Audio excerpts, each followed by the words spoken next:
Welcome in, everybody. Sorry, some technical difficulties with Wrestling Happy Hour. Let's get right into it.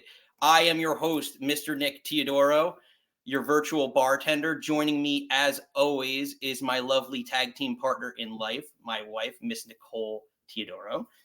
Cheers, everyone. Happy Friday. We made it. Cheers. Happy Friday. We made it. Nicole, what are you drinking and what are you thinking? I'm thinking so many things that I'm sure we're going to get right into, but of course I'm drinking my classic Tito's cranberry and orange. What about you, Mr. Nick? Mr. Nick is drinking his J-Lore 7 Oaks tonight, so enjoying my red wine as usual. So let's get right into it. The big news, The Rock is back.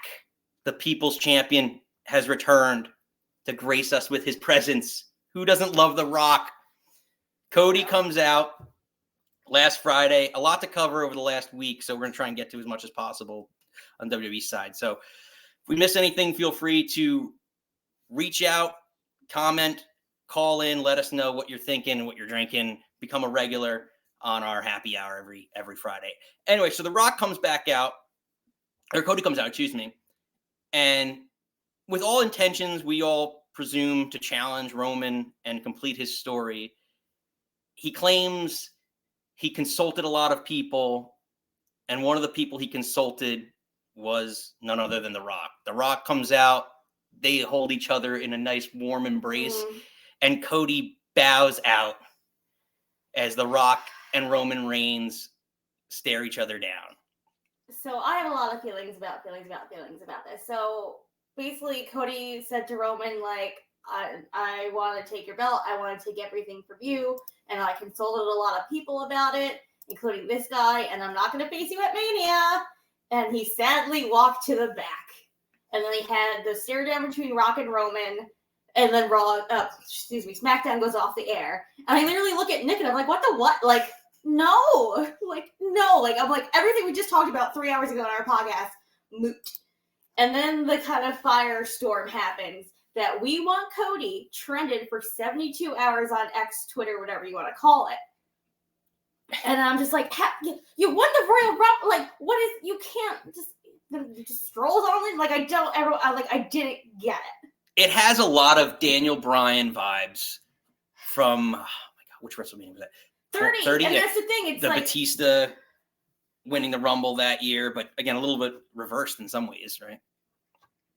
Yeah, I guess, like, Cody won the Rumble. You've been the story. No one's won back-to-back since Stone Cold in the 90s. Like, bro, finish your story.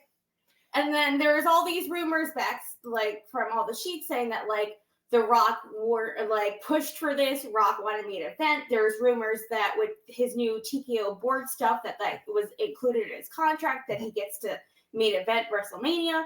Well, then why would you have Cody win the Rumble? And it's like Rock has to save WrestleMania because all the Vince bullshit. Sorry. Well, listen, I will say this. No one is more electrifying than the People's Champion, okay? No one is more electrifying than The Rock. Ed Wilkinson's writing in, hashtag We Want Cody. That's Ed. We want Cody. Ed, a regular here. Says the rumors in the dirt sheets. Don't know. So there's so many rumors spreading around of what does this mean. And then we get to Monday, and then we open with Seth, and he calls out Cody, like, I want your decision. What's it going to be? And then, like I said last week, I was like, I don't want as much. Cody and Seth are my two favorite people right now. And I was like, I don't want to see that. Like, no. And I feel like Drew came out, saved the segment. It should be Seth, Drew. He attacks everybody. Great. But they chanted Rocky sucks. And Cole even called it on commentary. It's like, what is this, 1996? Like, no one wants The Rock. We're tired of these people coming in, and we'll get to that with Cody's promo at the press conference. Like, no one wants these old people coming in and just, I'm just going to walk right into Mania. All right, I'm going to beg to differ. First off, The Rock is the biggest wrestling star of the last 30 years, okay? Yeah, these part-timers, and to talk about part-timers... I'm going to drink, guys. you still have... The United States, oh my God, I'm blanking on his name. Our United States champion is a part-timer. Logan Paul. Logan Paul, sorry, I was blanking on his name for a second. He wrestles more than Roman. I don't care. The idea is that you want to have a main event match. No one is bigger than The Rock, Roman. That's my question to everyone out there. How I get your storylines. I get your love for Cody. I love Cody. But The Rock, you can't tell me The Rock's not a bigger star than Cody. More people for WrestleMania 40, eyeballs on the product. Again, Logan Paul, we bring in people. They bring in people for eyeballs on the product. The Rock is a bigger star. You can't tell me he's not. It's a bigger match, Rock Roman, than Cody Roman. I'd rather see a Logan Paul match. At least he can wrestle. I don't like him as a person, but at least he can wrestle. Rock gets blown up walking to the ring. When his promo against Jinder Mahal, he's like, I don't care. I've never liked The Rock. I said to Nick, that's one of my two unpopular wrestling feelings. It's like, I don't like The Rock, don't like Bret Hart. So like Cody, this does nothing for me remotely. I'm just saying he can't breathe probably because he's so electrifying. Nobody gets a pop like The Rock. Heel or face doesn't matter. Doesn't matter to me. There's been Rocky Sucks chants. I feel like on Monday night that we want Cody chants were louder. Rocky Sucks. There's Rocky Sucks chants. Yeah, at least he's over. He's over. We've got it. It's a big. I like the. I think the match is is the build up not what maybe it should have been. Yeah, there's a lot of extenuating circumstances that are affecting this, but he's a bigger star. The Rock's a bigger star than Cody Rhodes. You can't tell me he's not. So take us to on the same subject. Last night. Thursday, the press conference. They had a press conference in Las Vegas, obviously because the Super Bowl's there and Pat McAfee and all that fun stuff. At 7:00, we all watched it. Nick and I watched it live on Peacock, and then Nick's showing this picture that this happened. Like, we'll get to Seth. He did his thing, and then Roman comes out and like says like, oh, well, I'm tired of waiting for Cody. He's like, oh, I'm just gonna pick The Rock. And they come out and they're like, oh, we're blood. I'm like, they're not blood, but it's like, we're gonna do this thing. And it's like, now Rock is heel and part of the bloodline. Well, he's always been part of the bloodline, right? Like that's kind of been the thing, is he's always been part of the bloodline, and everyone has been waiting for. What I thought was really interesting about this whole thing, and I know I told Nicole this before the show. I actually tried to pause, and it was kind of hard to see it. Looking through all the names that they associate with this actual bloodline. So a couple people that are in WWE and not in WWE currently. So you have Naomi as Trinity Fatu on this list. You obviously have the Usos, Roman Reigns, Yokozuna. Right. And Tamina is is on that list. As well as Jacob Fatu from he was formerly in MLW, as last I heard. Now he's a free agent. As last week, but he's listed. He's a free agent now, so everyone's thinking that he's going to show up at Mania. Yeah, that's the protect the bloodline. Yeah, Ed saw that. My boy Jacob Fatu. Ed's a big fan. I haven't really watched much of what he's done yet, so I'm curious. But this has been a rumor for a while now that he was going to be part of it. So I thought that was just kind of neat. So. Anyway, back to the real story at hand. Rock comes out, or actually Roman comes out and announces he calls his shot with The Rock. Yep. So that then the Rock comes out. They show this bloodline graphic, and of course he's like, "We're the royal family. We're the number one royal family." And again, if you know Cody's lyrics of his song, like he enters, there's more than one royal family.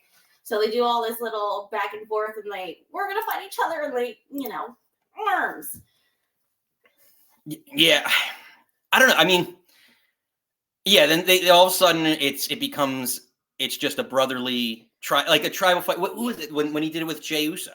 He had the tribal battle or tribal combat, which was crap because they're like, oh, you can't interfere, and then Solo interfered, and who cares? But that's what it seemed. It's like, oh, there's like, I'm going to fight you for the head, like whatever promo a couple weeks ago. He's like, should I sit at the head of the table? And it's like, now it's like, oh, we're brothers in arms. Like, well, do you want the belt and the chiefdom? Or is it like, oh, we're besties now? Like, I just felt that it was weird. I thought it was interesting. So the whole thing I always come back to on all this storyline is that, and even Cody's theme, right? There's more than one royal family in wrestling, like that idea. The problem I would love to see, but I'm pretty sure he's still under contract for AEW. Like Dustin Rhodes come back to somehow affect the storyline. The other person I thought of that would make a lot of sense given all this craziness with the bloodline is kind of Randy Orton getting involved in some form or fashion, because it doesn't seem like he has much going on right now for WrestleMania. He was involved in Roman earlier in that Fatal 4-Way, so maybe it kind of crosses all the storylines, so to speak. So they did their handshake, and then Cody comes out and like, this is crap, this is bullshit. Like and then I'm like, I don't. Then it negates everything that happened on SmackDown, and he came out and like declared like, I'm coming after you, Roman. Yeah, he basically, which makes sense in kayfabe, right? He won the Royal Rumble. He calls his shot. He gets to choose, yeah. So his whole point of this was, I haven't made my decision, and Roman making his decision and Rock deciding that this is their whole family and WWE's whatever. Yeah, that's not right. They can't call their shot. So I get it. And so now we're set up again to our original question. It brings us back to the point. What is the WrestleMania 40 main event? What I think is the great line from Cody, it's like, you all talk about who is at the head of the table, and none of you been cooking for 2 years. And I was like, oh, like, again, can I watch this live? And I think I screamed through half this press conference.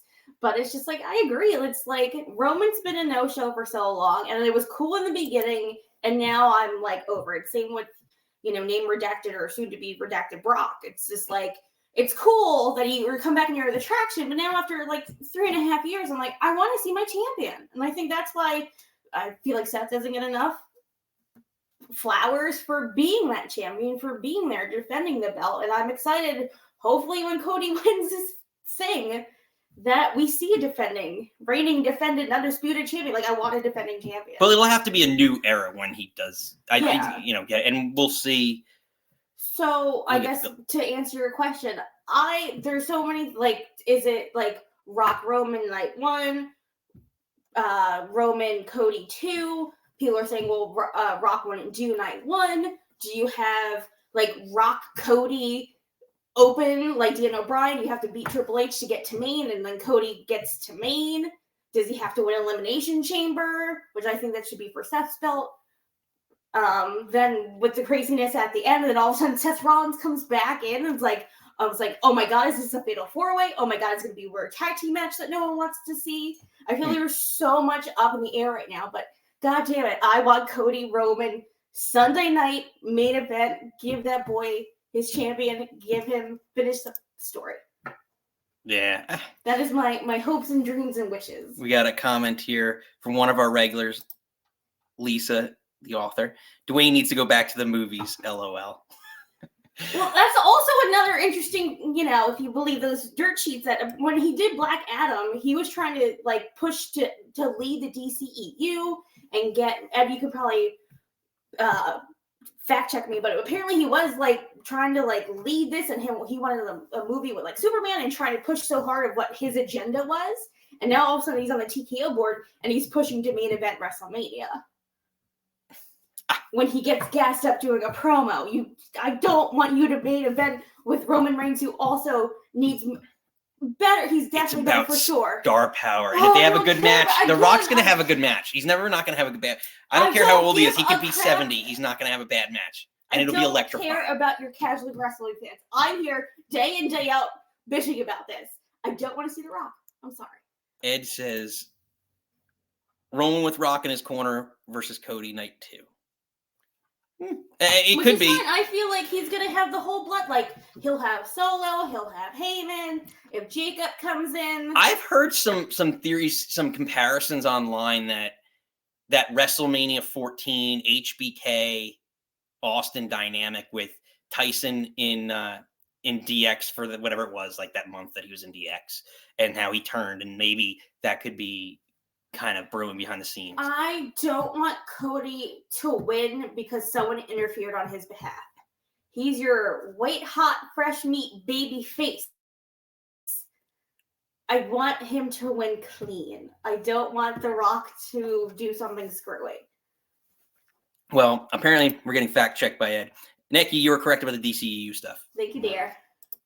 But yeah, it's just like, it feels like, well, he kind of got booted out of that. It's like, oh, I guess I'll go back to wrestling and see what I can do there. It also wants Cody to finish the story against the entire bloodline. Yes, maybe he's going to that's do what a he gauntlet does. match against every single member of the bloodline Right, that's what on his way up Yeah, but- to facing Roman. Solo. He already beat Solo. Jimmy. Then have Elimination Chamber, then fight Jimmy. Or fight, maybe Jacob will come in. Like, I'm fine with him. Like, let him go through all the people. Let him beat everybody. Like a Daniel Bryan thing. I'll beat whoever you want me to beat. Or even when Kofi Mania was coming, how many people did Kofi have to beat to get to that spot? Or like the New Day had to beat people for him to get a spot. It will make him look strong. Regardless, I mean, yeah, Cody's going to look strong regardless. No matter how that this comes out, Cody's going to look great. I don't see him not ending up with the belt somehow. And if he pins Rock or Roman, he's going to look great. I just don't think he can go another year with Cody getting to meet. Like, I don't know. It's gonna be really interesting, guys. I'm here for it. I'm excited about it. Well, let us know what you think. Again, comment in.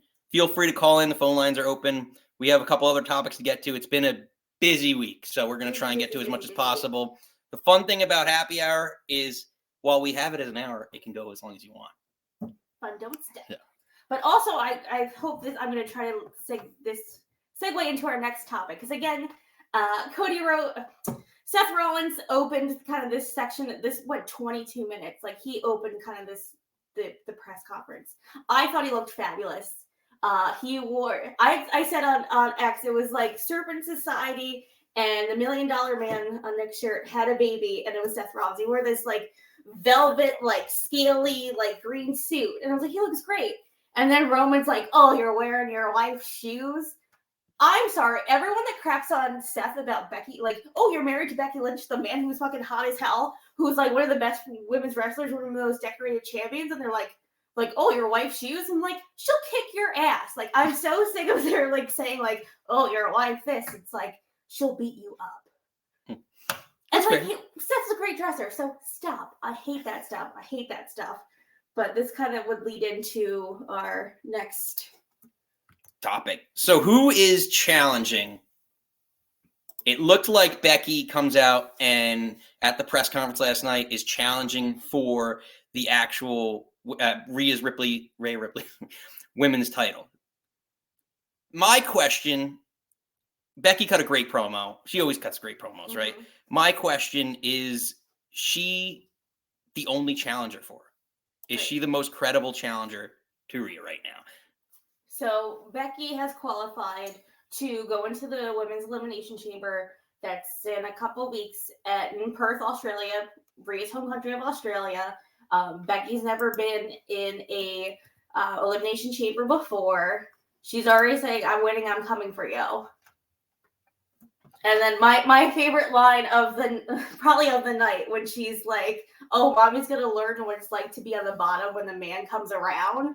Again, get it. It was a great line. She cuts great promos. Yeah, she knows how to be engaging, and I mean, not many people cut a great promo nowadays to begin with, but she knows how to engage the audience. She knows how to play off of what's given, right. And it's always. But you could say the exact same thing about Rhea Ripley. I also very much love Rhea Ripley. I want to see this match at Mania. I want Rhea to walk out as champion. I think that would very much solidify her as like top. I think like I feel bad that this kind of predicts the chamber, like basically the two big women's matches at Elimination Chamber. But this is what I want to see. And then if you're doing all the Cody, Roman, all that stuff on night 2, like I think this should be your main event night 1. So, all right. This could very well be. Rhea's been the most, next to Roman, she's been the most dominant champion in WWE in the last year and a half, I would argue. Gunther?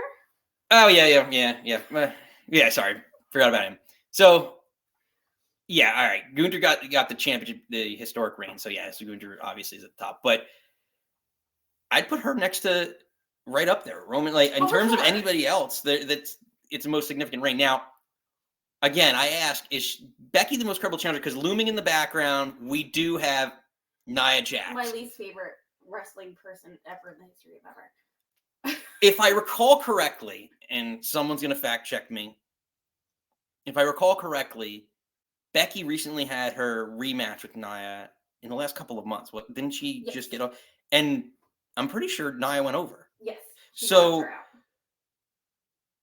she's still a credible challenger in this whole storyline. And if kind of the point, if Rhea's eventually going to continue her reign and go over until we can figure out who really is a viable challenger for her, I feel like Nia is going to show up in here. She's going to show up where to do what? She can't wrestle. She can do the Yokozuna squash. I mean, like, she can do that move and a great leg drop. Watch our Royal Rumble breakdown because I think Nia looked lazy. I think she messed up a couple spots. Again, the spot when she was supposed to lift and slam Piper Niven, she just kind of like, oh, and then she was supposed to kick whoever at that point. Like she kind of just like flicked her knee up. I'm like, I think she's crap. I'm hoping Rhea can get a good. This picture makes me very upset right now. Ed agrees with me. She's not like most girls. I know Ed has a special place in his heart because he's also not like most girls. But oh god, I don't like her. I don't know. I hope that again, like, I'm really interested to see what kind of match they'll actually have because I'm thinking her last kind of like. Her match with Zelina Vega in Puerto Rico at Backlash was really great, and I do like Zelina Vega. That was a good match. I think Zelina got her little bits in, and obviously Rhea came out looking like the dominant champion, and then she squashed Natty in like a second on her birthday in Saudi Arabia. And then I'm just like, I don't want to see a 20-minute match with Nia Jax. I don't want to see that. I don't think you're going to get a 20-minute match with her. I think she's just, or is it going to be the big thing that Rhea's going to put her in the riptide? Like, is that going to be the again? Rhea's going over because they're in Australia and Vince McMahon's not thinking anymore. She's going to win in her hometown. Oh yeah, no, but I'm just saying, building her up in terms of the credible challengers. Like I get, like Becky's a built-in. She's an institution in women's wrestling. That no matter who she faces, it's a main event match. So I can see again. Going back to my original point with Rock and Cody, the star power of Rhea versus Becky is way better than Nia. But I just feel like something's got to be said. Maybe it's Elimination Chamber where they just kind of throw her into this, and kind of brush her to the side. But Nia's got victories over Becky, and they've given her momentum. I think with Becky, with Elimination Chamber, she has to be one or two doesn't matter. She needs to not be in a pod. She needs to start the match and finish the match. Make her go the distance. Be the Iron Man of that match. To prove that. If anyone hears that in the background, Jackson is acting up.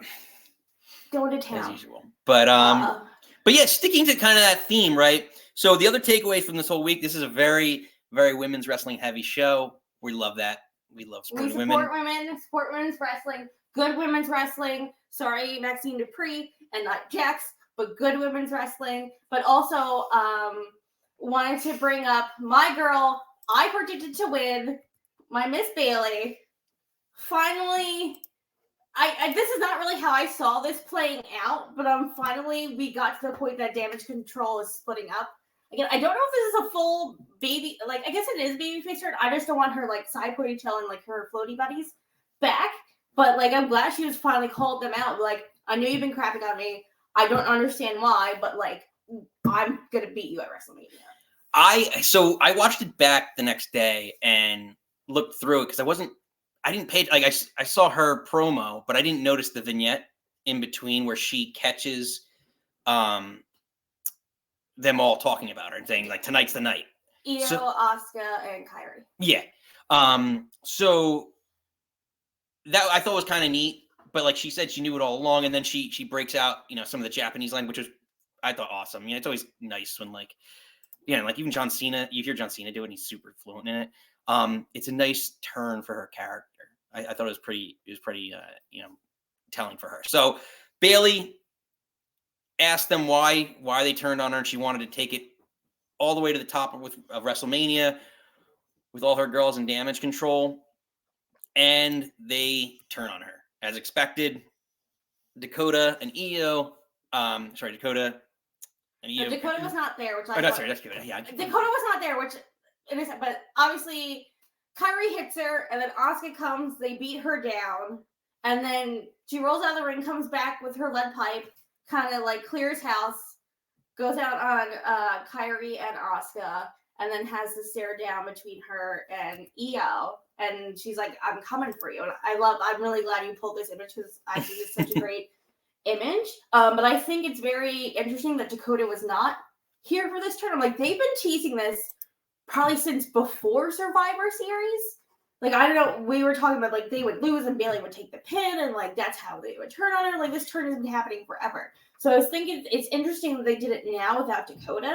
And I don't know if tonight or going forward, like, because I kind of said to you, I think Dakota's the secret mastermind behind this all along. She's the one that brought in Asuka and Kyrie, whatever it turned out to be. And then she was talking for them to Bayley. So I think she might be the secret leader of Damage Control. So I think it's interesting she wasn't there. But I think this is going to be a great match.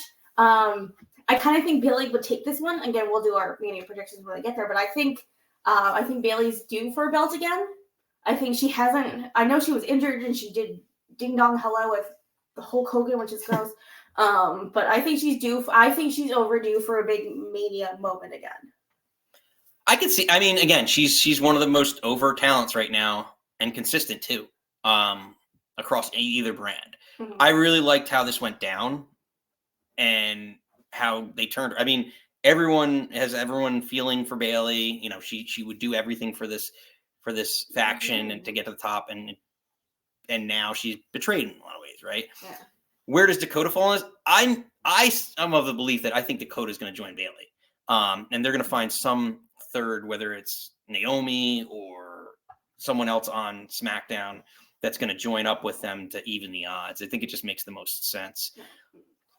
I actually checked because I wasn't sure. On her Instagram this week, she wrote, like, not cleared yet, but soon.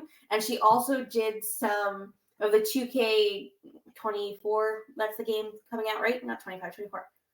I was kidding. Anyway, the game that's coming out, she was doing, like, promo photos for it. And she was in full gear.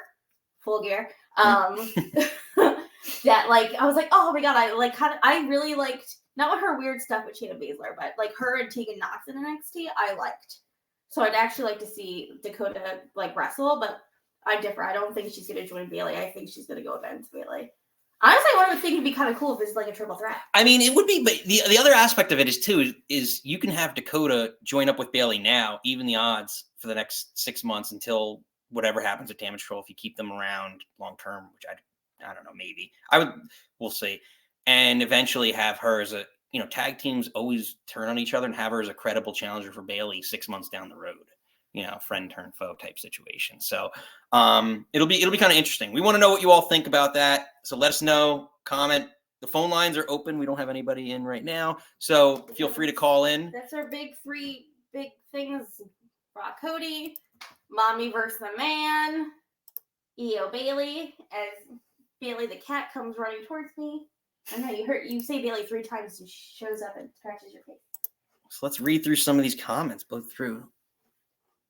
So there's Lisa's chiming in. There's a massive difference between Rhea and Roman. Roman is a champion, isn't wrestling right now for whatever reason, is not around. Rhea is around, but isn't wrestling because she has no rivalry. Fair point. But Rhea she wrestles a good amount. I think you think she wrestles more than she actually does. She's on TV every week in multiple segments. Because she's such a personality. That's really. But like defending again, the last 2 matches that I remembered, I brought up Selena Vega, which was May, and then Saudi Arabia on Natty's birthday was November. She didn't do anything at the Royal Rumble. She just watched the TV screen. Yeah. She hasn't had a big match. She has no competition right now except for maybe Becky. I agree. Bianca is obviously she's yes. The EST. She's established. Yeah. Right? Well, she also said at the press conference last night she's the new Undertaker. She's undefeated at WrestleMania. I'm excited. I think that Mania match is going to be Bianca Jade Cargill. I don't think she's going for a belt at this point. Like, I know she's going to be in the chamber. She has a qualifying match tonight versus Mia Yim. I'm sorry, I'm not calling her Michin. It's Mia Yim. I'm upset they changed her music, but obviously she's going to be in the chamber. But doesn't matter what you call her, she's not winning. Yeah, she lost to Tiffy Stratz last week. She's going to lose. Poor Mia. But I think Bianca will be in the chamber, but she's not winning. I think Becky's walking out, especially after last night. And I feel maybe it's a little too telegraphed. Maybe I'm wrong. I think it's a little too telegraphed, but sometimes the most obvious thing is the right thing. That's fair. Lisa has a good comment. And this actually raises a great point. Where was Bayley last night? Bianca should have been. Yeah, it was very interesting. I mean, it could be just time-wise. She's promoting her and Montez's TV show.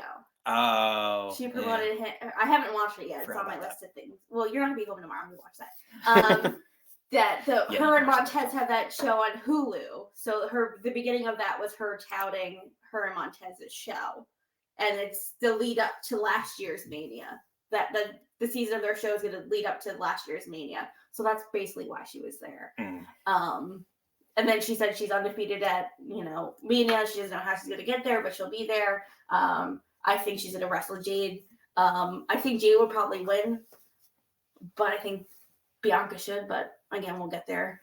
We'll see what the road leads to. Oh yeah, but, I mean, if it's her and but again, the conference was an hour, and the Cody Rock stuff took up 22 and a half minutes of it.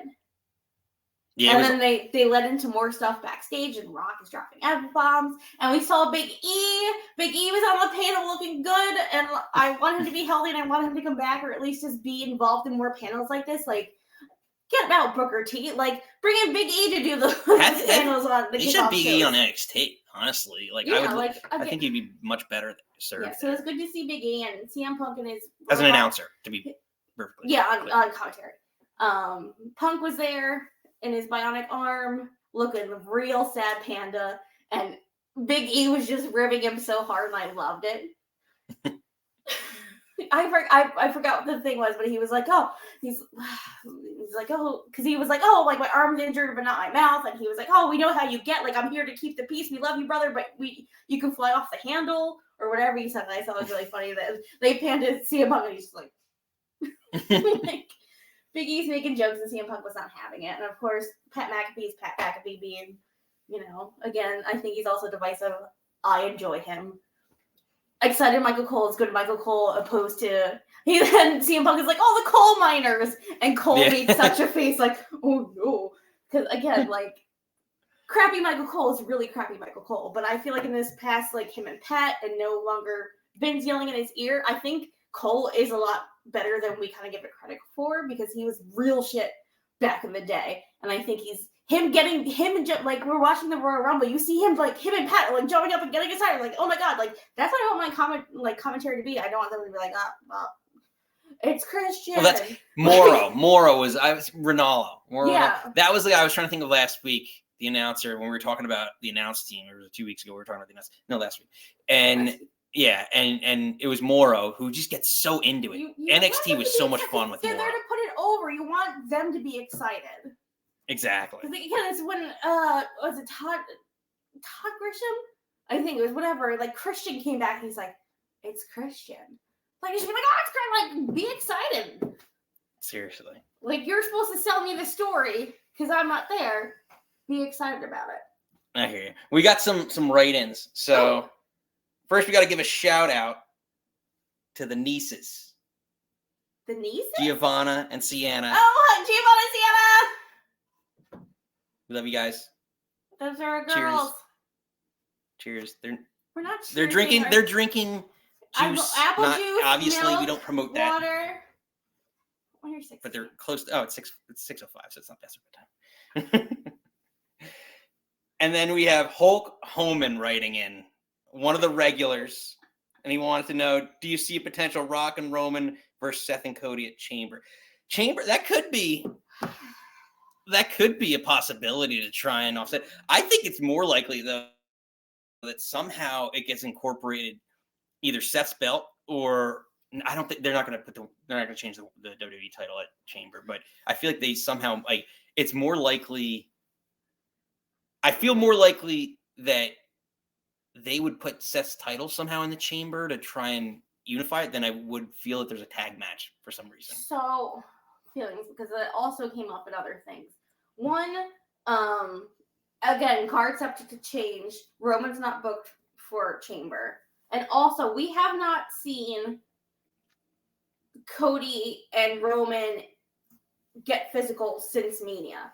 And I don't want their first encounter, like, physically, to be at Elimination Chamber. Like, I want main event Mania. That's when they finally start fighting each other.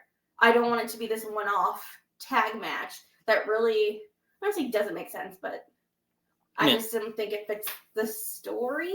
And then what is that? What does the tag match do? What are the stakes? What does it mean? Just a tag match to have a tag match? Like, who cares? Or do you think somehow, like, I just feel somehow that Seth's belt could get thrown into the mix somehow at Chamber, like, to incorporate, like, something along the line, like, kind of, I would be alright with. I'd be alright with it, honestly. Like, if you're gonna give credibility to Seth's belt, let's absorb it into another belt.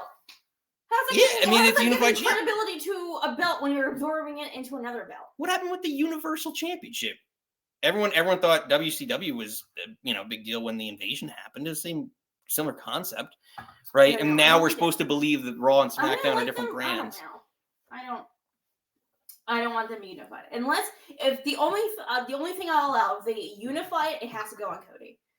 If it's Roman swallowing into a third belt, go fuck yourself. Like, no, like, he's not. That's what I'm saying. Is as I feel, or maybe he wins it here and then defends the unified belt at Mania, so that eventually the ultimate belt gets put on Cody if that's what everyone wants. The rumor is that Chamber is being built around Rhea. I don't see them throwing a Rock match in there. Honestly, I wouldn't be surprised if either Rhea mains or the Women's Chamber mains. I could be wrong, but I don't see Rhea maining because of the fact that you have the two Rumbles. You have the two Rumbles, and if Rock's having his own match. That said that, like, they're building the Perth show around Rhea, so I don't think it'd be a thrown together tag match because of a press conference 2 weeks prior. I personally don't want to see it, John. Sorry, Hulk Hogan. That's tough to say, especially as we have, I'm on drink 2.5, 3, just to kind of get us going. But Ed agrees. Hot take: Cole might be the GOAT. Let's not get. I've had a couple. I'm sure you've had a couple. You're saying all that. JR, no one beats JR. Before he started losing his mind in AEW the last 3 years. I just think he gets more crap than he deserves, and I think he should get more flowers. I think he is a GOAT, not the GOAT, if that's a thing. Like, he obviously, he's not JR in his prime, but I think a play-by-play guy is JR 1A and he's 1B. Where's Gorilla Monsoon? He's probably like, I'd go JR, Gorilla Monsoon, Cole. I'm going to throw something out there. Gorilla was nothing without Bobby.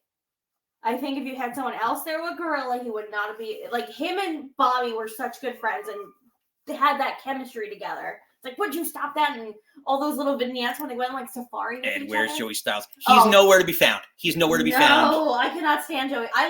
We fell asleep to Peacock and we had like this running through of like documentaries, and I literally heard Joey Styles' voice, and I woke up like the goddamn Undertaker and shut off the TV. The regulars are getting rowdy. They're all starting talking about Joey Styles. Oh, get out! I'm gonna. We're going to break the internet with this Joey Styles talk. I can't stand Joey Styles. Maybe I should just get Joey Styles on the show one week and just get him to say, "Oh my god," a bunch of times. And you guys can do the show together. We will. All right, we got a caller been waiting. He's going by the name Superb Owl, which I guess is Super Bowl. Super Bowl, Bow. What are you drinking and what are you thinking? Just water, Nick. I'm an owl. Owl. You never know. Are you I guess you're a night owl. I'm a superb one at that. So if you don't recognize, this sounds like the regular Steve. Steve, what are you thinking, Steve? Howdy, folks. I'm under the belief that this whole Cody, Roman, etc. story, this is what they've planned all along. There are so many moving parts and so many complexities. Anybody arguing that they've just changed this on the fly, because of the We Want Cody movement, I don't think so. I mean, if they were changing it on the fly like that, they wouldn't have even acknowledged the hashtags. They wouldn't have had two of their signed talents, or they wouldn't have let two of their signed talents tweet about it. I think this is exactly what they've had in mind, and where exactly it's going to go from here, except for Cody Roman one-on-one main event on night 2, I do not know. There's so many people involved, and it's affecting matches down card. There's talk about the tag match. I think you even mentioned it, Seth and Cody versus Roman and Rock night 1. Well, that means Seth's title isn't going to be on the line at Mania. And then what do you do with Drew and then maybe even Sammy, who are angling for that title? And then Seth isn't wrestling until Mania. Yeah. I mean, he's definitely not, and it's a good way of kind of keeping away from involved but away from everything. To your point, I don't know. I think WWE has shown itself to being able to switch on the fly. Not often, but more recent memory, I feel like they've been more inclined to do that with, like, I just keep thinking about the Daniel Bryan stuff. Yeah, I was gonna say to right. Mercado here, they said like, oh, we were gonna put Daniel Bryan in the main event the whole time. I'm like, right. But the whole Daniel Bryan storyline, that was simple. There seems to be, several levels of intricacy here that makes me think this is what they had planned all along. Plus, even involving possibly Triple H. They seem to have intimated towards the end of that, the end of the press conference yesterday. Yeah, I mean, in terms of like him being physical or just being involved. No, like they want. If anything, he'll maybe, I can see him doing, not taking a bump and not wrestling a full match, obviously, but maybe doing a pedigree to somebody to keep them from interfering in the main event. Yeah, it could be. I mean, I feel like there's something. Well, again, you have the two GMs, and then like, where does that all fall into this whole like power struggle thing? You saw Pierce, and you saw Aldis, and you saw them try to hold them back, and then we walk backstage, and then like Rock said to Hunter, like, you need to fix this, and then like F-bomb. So like, I think maybe Hunter get involved more. Him doing a pedigree, I would love. I don't think his heart and his doctors will allow him to do that. But I think maybe we might see maybe a little more authority figure. Like I just keep remembering the way I view it is like, oh my god, what was like the whole corporation storyline, and not to bring up someone whose name's in the mud right now with everything going on, but the Vince McMahon stuff, right? Linda McMahon was always his face foil, or Shane or Stephanie when she came around. Yeah, but mostly he always had someone to kind of foil him with power. They always gave like the GM job to Shawn Michaels for that short period of time back in the day, or Mick Foley. Like, so there's someone that's going to keep rocking. I feel like this is an authority storyline that's going to have someone of higher level, like a Triple H, or I don't think Nick Aldis and oh my god, Adam Pearce. I like Nicole. I'm a Nick Aldis fan. So I feel like with all the crap that Pierce has been through, I think maybe Nick Aldis kind of being the newer guy and established. Adam Pearce is a wrestler right now, but I feel like Nick Aldis maybe has a little more like, since he's new, has a little more clout with all the crap that's. I just punched the wall. Very passionate. So passionate. I would think maybe Nick Aldis would, between the two of them, maybe would have it, but then maybe it gets too much, and then it's when you bring Triple H in. Yeah. Stephanie McMahon. Never gonna be diminished. But yeah, no, it's a great point. Well, Steve, you said your piece, but now we got to cut you off. It's closing time. Thank you, guys. Until next time, we got. I'm assuming this is Ed from the chat chiming in. If he's going to talk about Joey Styles, we might have to boot him pretty quickly because he might be already. He might have already had too much. He may be cut off already, but we'll see. Guys, come on! Ed, you're killing me. Ed, what are you thinking, and what are you drinking? I know. What am I thinking? You guys have already said it. What do you do with Seth Rollins at this point? Oh, you know I love him, and it hurts my heart. And it's like, oh, you go over there with the B team or the whatever. I'm just like, no. And I think on Monday when like Drew came out, I feel like he saved that segment. I feel like you need Drew to come in to kind of bring Seth up. No one's talking about Damian Priest is Money in the Bank winner. So like that is a way to kind of like I feel like he's going to chime in somehow, and that's a way of at least stealing one of the belts off of Seth to not make Seth look as bad. So that's going to factor in somehow because he's got to use it by like June. So we're already 8-9 months into him having it. So there's not that many big moments. So I feel like the next 2 months, Priest is definitely cashing in. Is he going to pull a Seth on Seth and cash in at WrestleMania and run away with the belt? Ooh. And then, and that's something that, as a someone that's not watching a ton lately, I completely forget, like, as much as I like Judgment Day and, as much as R-Truth is killing it, like, can we just give Ron Killings his flowers, by the way? Give people flowers.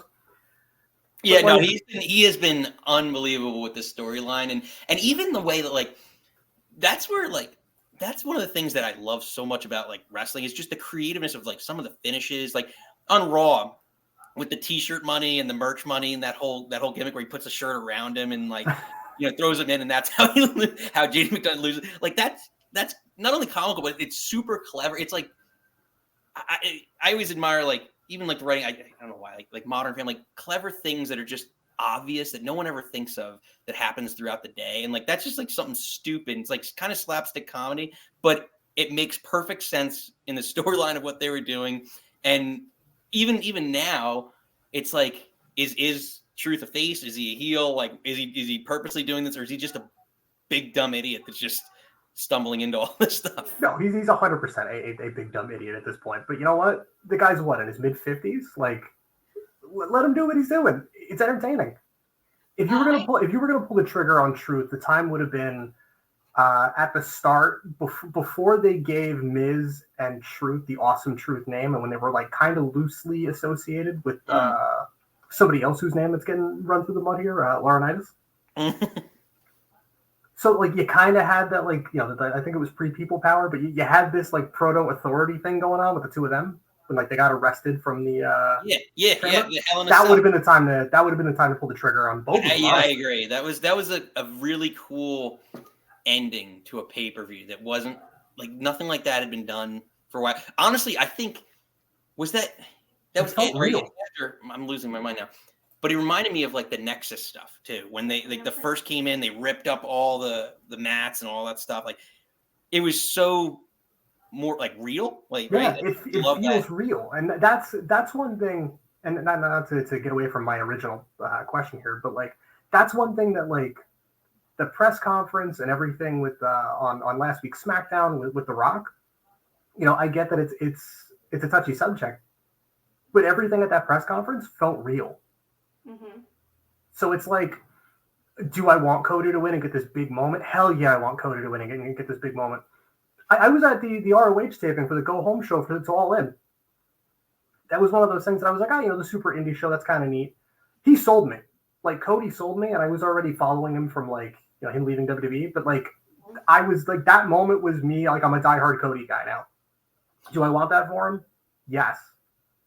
But I kind of agree with Nick that it's like having The Rock involved makes everything feel that much bigger. And having this, like, not even pseudo heel turn, because he was shitting on Cody all day before that. When he had showed up, and was kind of just like acting like how Roman's been. It's just, this is my show, but in a bigger way. Made the whole press conference feel way bigger. It does. The Rock, there's no one in wrestling other than Stone Cold. There's no one that rivals The Rock's star power. There's basically, in my opinion, 4 people that just get that they're still alive that get that pop, right? There's The Rock, Stone Cold. I would still argue Hogan. No, I was just about to say, you better not say Hogan. I think Hogan still gets that pop. There's still the older generation, the younger generation, everyone still knows Hogan.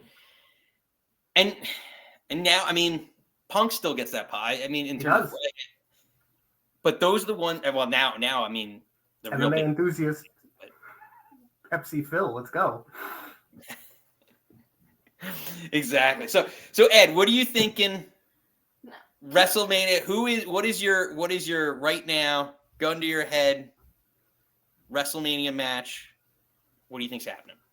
For like night 1 for Seth? I have no clue.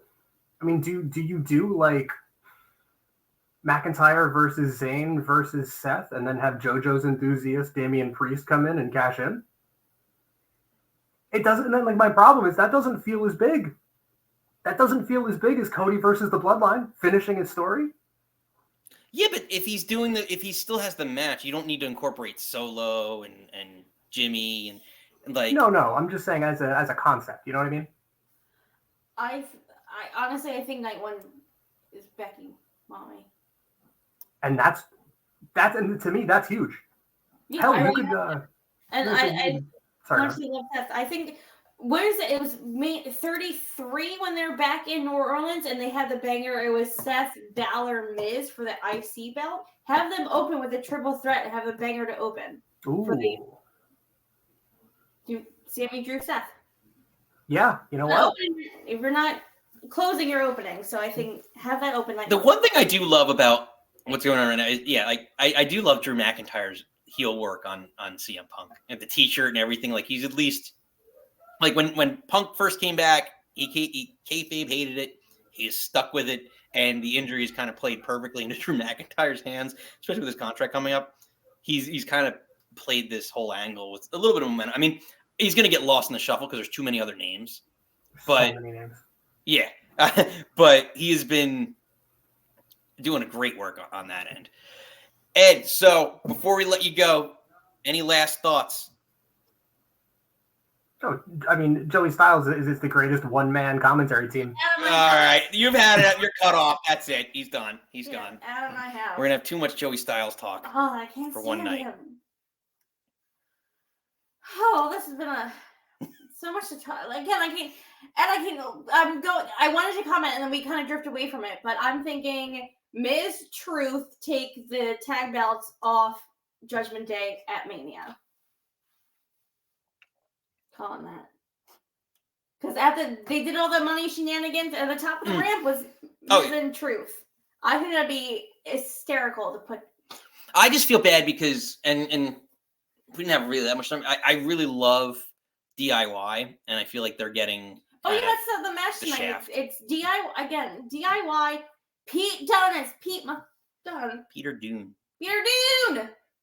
And Tyler Bate.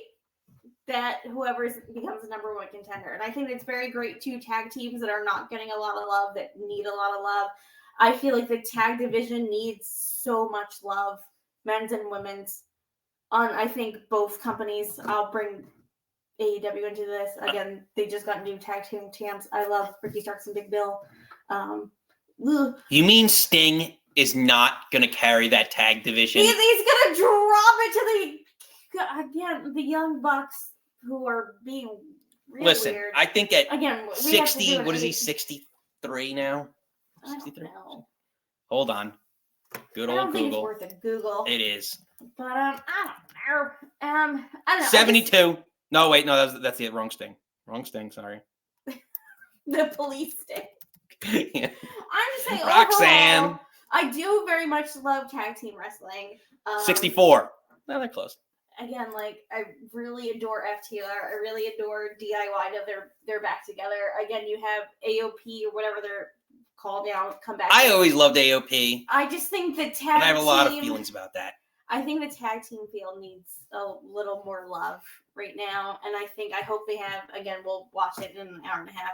I hope they have a really good match. I really liked, was not last week but the week before, that they had the hour of Raw commercial. It's 54 minutes of commercial. Wouldn't it be great if every Raw was an hour free commercial? But they had a great match, and it took the crowd so long. Like, they get no pop when they walk out, but when they do some stuff, they're like, "Oh, DIY is great." I really don't like Johnny Gargano doing the whole clap and slap his back with Tommaso, but maybe I just Like love Barry Horowitz? Is that who used to do it? it. I think it was Barry Horowitz, the wrestler, used to do the pat in the back. Am I thinking about the right person? Someone fact check me. I'm pretty sure Barry Barry Horowitz Horowitz is a very famous Jewish jobber.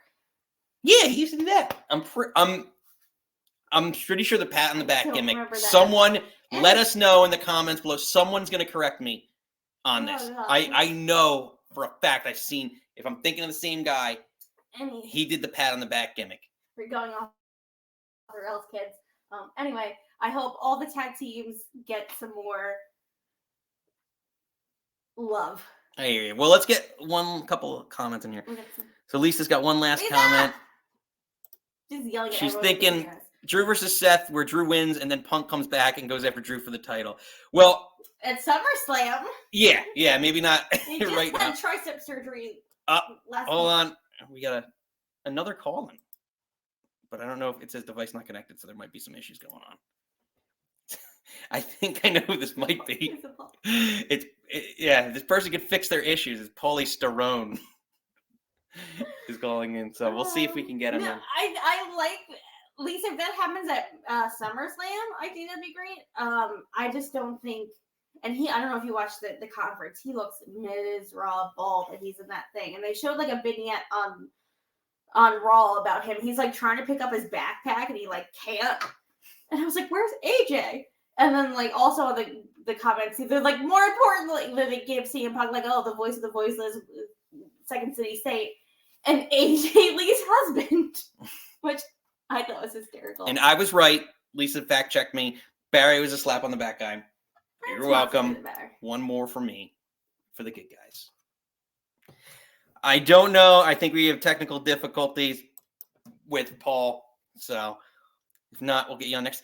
I'm thinking, so we normally start these shows 5:30, but we have gone the full happy hour this time. We might be moving them to 6 o'clock in the near future to catch a better hour and get a little bit closer into SmackDown. I think kind of bleed us into SmackDown. But before we wrap here, thanks everyone for showing up. Be sure to like, comment, subscribe, all that fun stuff. Click the notification so you know. Like, share, and subscribe. We're always here Fridays. It'll either be 5:30 or 6, but 5:30 next Friday for sure. We'll post. But yeah, any last words before SmackDown tonight? What are your thoughts for SmackDown? As they break stuff in the house. He breaks our house. Again, I'm excited for DIY, Peter Dune, and Tyler Bate. I honestly don't know what else is supposed to happen at SmackDown. I know that's the one thing that's been announced. But I'll watch Surprise. I love SmackDown's 2 hours. I'm waiting to see, is the great one going to show back up again? They're probably not. They're all in Vegas. I don't think SmackDown's in Vegas. And he's just going to give Roman a bro hug tonight. You can fly back to Vegas. Where's SmackDown tonight? Honestly, don't know where SmackDown is tonight, but they're all in Vegas for the Super Bowl. So we'll see. But as always, thanks for joining us. Until next time, you don't have to go home. But you can't stay here. We'll see you. Bye. Cheers.